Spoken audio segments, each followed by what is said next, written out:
బాబాయ్ గారు good morning. బాబాయ్ గారా? కుమార్ అంతా చెప్పాడులేండి. నా గురించి చెప్పలేదు కదూ, నేను కుమార్ చిన్నక్కని. కాఫీ తీసుకోండి. తాగి దేవదాస్ అయిన వాళ్ళని చూసాం, దేనికి పనికి రాకుండా పోయిన వాళ్ళని చూసాం, కానీ దేవుడిలో ఒక ప్రాణాన్ని కాపాడిన వాళ్ళని మిమ్మల్నే చూస్తున్నాం.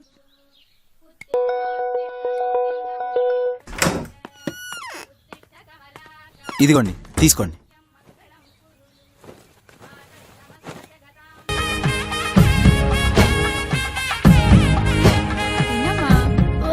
కొంచెం అదేంటమ్మా ప్లీజ్. పాప వాంతి చేసుకుంటుంది? యాక్చువల్ గా మేమంతా వెజిటేరియన్. సంజన కోసం నాన్ వెజ్ తింటాం అలవాటు చేసుకుంటున్నాం.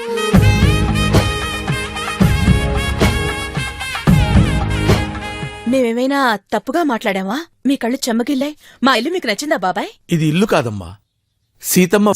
తెలుసు, ఎవరో ఒక దాన్ని ప్రేమించాడు, అది జిడ్డు మొహంది. సైషన్ కోసం నా దగ్గరికి వచ్చాడు. ఏంటి ఆ జిడ్డు మొహంది కూడా యాక్సెప్ట్ చేయలేదా? నేను ఇక్కడ వంటోడుగా సెటిల్ అయ్యావా? ఆ జిడ్డు మొహంది ఈ అమ్మాయా? అంటే ఇక్కడ ఈ ఫ్యామిలీకి సంబంధించిన నాకు రిలేషన్ అన్నమాట. నాకు తెలుసు, ఐ నో.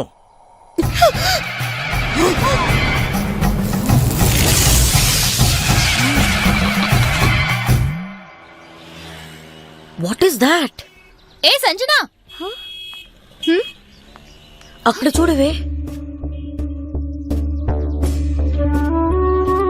సంజన, అడ్వైస్ మాత్రం ఇవ్వద్దు మాయా, ప్లీజ్. అడ్వైస్ ఇవ్వట్లేదే. నీకు నిజం చెప్పనా, మనం అందరం మిస్టర్ పర్ఫెక్ట్ కోసం వెతుకుతుంటాం, కానీ అలాంటి వాడు ఊహల్లో కూడా ఉండడే.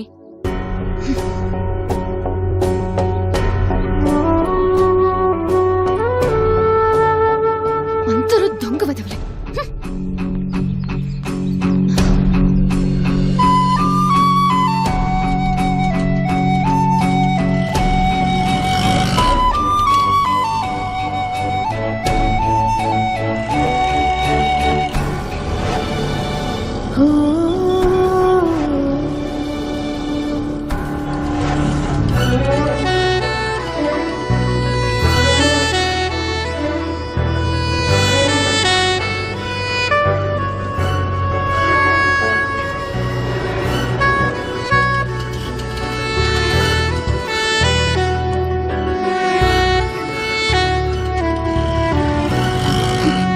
సిటీలో ఒక సెన్సేషన్. చాలా చోట్ల సారీ సారీ అని హోర్డింగ్స్ పెట్టారు. అందుకు గల కారణాలని మిస్టర్ కుమార్ ని అడుగుదాం. సంజన చూడవే, నేను లైఫ్ ని ఏ అమ్మాయితో షేర్ చేసుకోవాలనుకున్నానో ఆ అమ్మాయిని మోసం చేశాను. ఇక్కడ నుంచి నా ఫేస్ చూస్తేనే తనకు చిరాకు వస్తుంది. అయినా నేను క్షమించమని అడగాలి. అందుకే తను ఎక్కడ చూసినా కనిపించేలా ఐఎమ్ సారీ అని హోర్డింగ్స్ పెట్టాను. ఈ హోర్డింగ్స్ చూసి తను నన్ను క్షమించే వరకు ఐ వోంట్ గివ్ అప్. నీ ప్రేమ చరిత్ర ఊరంతా తెలిసిపోయింది. Sanjana, I'm really sorry Sanjana, please believe మీ.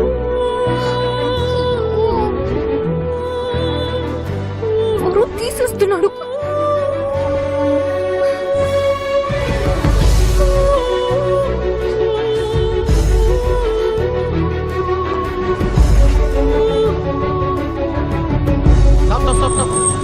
కుమార్, నువ్వు ఇప్పుడేమి చేస్తున్నావుయా?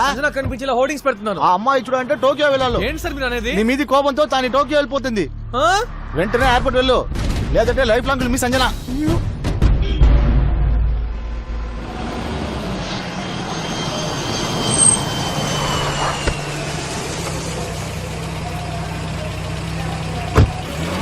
సంజన వెయిట్, తొందరపడి నన్ను వదిలేసి వెళ్ళిపోవద్దు ప్లీజ్. ఎమోషనల్ బ్లాక్మెయిల్ చేస్తున్నావా? సంజన ప్లీజ్, సంజన నా మాట విను. నేను ఎవరినైనా క్షమించాలంటే నాకు వాళ్ళు తెలిసిన వాళ్ళే ఉండాలి, కానీ నువ్వెవరో కూడా నాకు తెలియదు. నేను నిన్నెలా క్షమించాలి? సంజన, నన్ను పేరు పెట్టి పిలిచే అర్హత కూడా నీకు లేదు. నా కళ్ళ ముందు నిలబడకు, ఊళ్ళు మండుతుంది. ఇంకోసారి నాకు కనబడ్డావంటే చెప్పు తీసుకుని కొడతాను.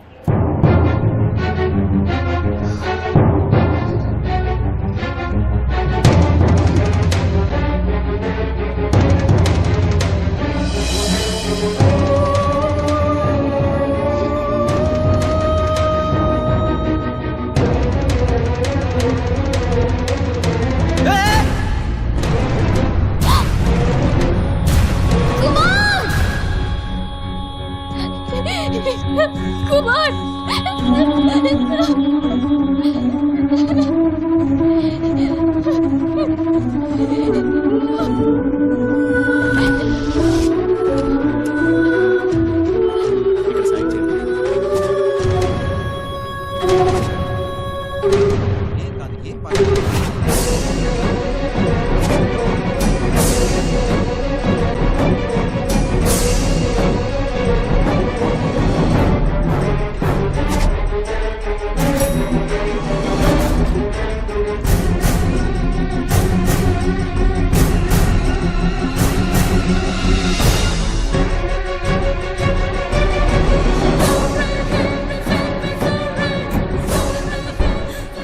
వచ్చేయండి లేట్ ట్రాఫిక్ ఎక్కువగా ఉంది, ఏం చేస్తాం? వెళ్దామా? ఇదిగో సరేరా, వెళ్ళొస్తాం. సాయంకాలం వస్తాం. ఏ అర్జెంట్ లేదక్క, కుదిరితే రేపు పొద్దున కూడా రావచ్చు. అంటే హాస్పిటల్లో ఉన్నా కూడా పెళ్లికి ముందు కలిసి ఉండడం కరెక్ట్ కాదు. మేము బయలుదేరుతాం. ఓకే, సాయంత్రం బాయ్. వస్తాం. బాయ్. డాడీ ఫోన్ చేశారు, డిశ్చార్జ్ ఎప్పుడని అడిగారు. మీతో మాట్లాడాలంట. దేని గురించి? మీరు ఫ్యామిలీతో పెళ్లి చూపులకి ఎప్పుడు వస్తారా అని. పెళ్లి కన్నా తొందర ఏముంది? అయ్యో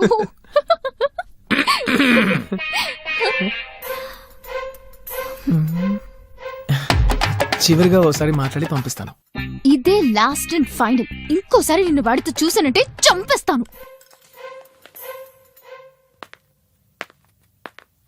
హ్యాపీ కుమార్. బాస్, మీకు నా మీద అసలు కోపం లేదా? కోపమా? ఎందుకు కుమార్? నా మేనగోడలు అడుగు పెట్టబోయే ఇంట్లో వాళ్ళెంత ప్రేమగా చూస్తున్నారో తెలిసింది. నా మేనగోడలంటే నీకెంత ఇష్టమో తెలిసింది. You touch my heart. మీరు టచ్ లో ఉంటేనే ప్రాబ్లం బాస్. లైఫ్ లో ఇంకా ఎన్ని ప్రాబ్లమ్స్ ఫేస్ చేయాల్సి వస్తుందో తెలీదు. అందుకే మీరు మా లైఫ్ నుంచి పర్మనెంట్ గా. ఓహో, you want me to get out?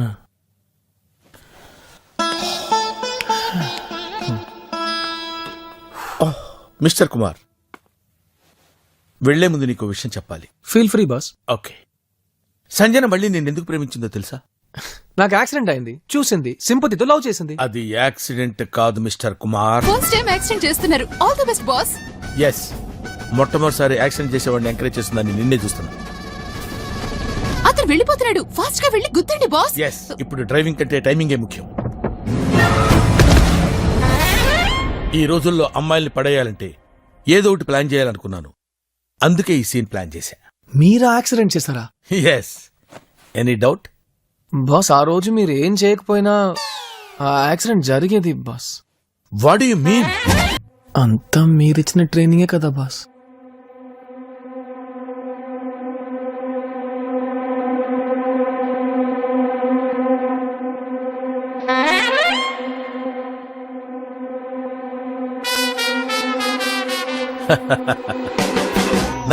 Nothing తో స్టార్ట్ అయిన నీ లైఫ్ సంథింగ్ తో సక్సెస్ అయింది.